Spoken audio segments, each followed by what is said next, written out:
அநியாயம் நிறைந்த இடத்திலே நீங்கள் வாழ்ந்து கொண்டிருக்கிறீர்களா? உங்களுடைய ஆசீர்வாதங்கள் தடைப்பட்டு கொண்டே இருக்கிறதா? ஆண்டவர்கிட்ட கேட்குறீங்க, ஆண்டவரே என்னுடைய நிலைமையை மாற்றும், என்னை ஆசீர்வதியும் என்று நீங்க கேட்டுக்கிட்டே இருக்கிறீங்க. ஆனா அற்புதங்கள் நடக்காம இருக்கிறது இல்ல.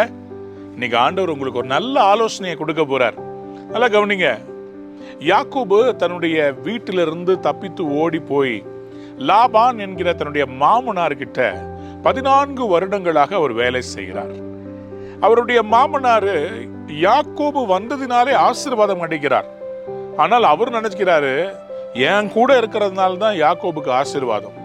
யாக்கோபு எதை தொட்டாலும் தொலங்குது, அது ஆசீர்வாதமாய் மாறி விடுகிறது.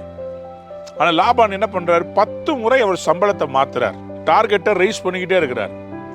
ஆனா இவருக்கு வேண்டிய எல்லா ஆசீர்வாதங்களை தரல. நான் இன்றைக்கு உங்க தீர்க்க தரிசனமா சொல்ல விரும்புறேன்.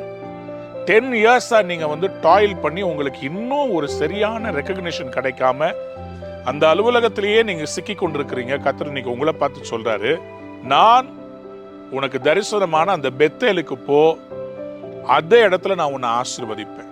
ஆதியாகமத்தின் புத்தகம் 31ஆம் அதிகாரம் 13ஆம் வசனத்துல, நான் பெத்தேலில் இருக்கிற உன் தேவனாகிய கர்த்தர், I am the God of Bethel where thou anointest the pillar. அங்கே நீ கர்த்தருக்கு ஒரு பொருத்தனை பண்ணி கொண்டாய் அல்லவா, அந்த இடத்துக்கு நீ புறப்பட்டு போ, இந்த இடத்தை விட்டு நீ புறப்படுன்னு எனக்கு ஆண்டவர் சொன்னார்னு யாக்கோபு தன் மனைவியாகிய லேயாளிடத்திலும் ராகேலிடத்திலும் சொல்கிறார். நாம் புறப்பட வேண்டிய நேரம் வந்துவிட்டது.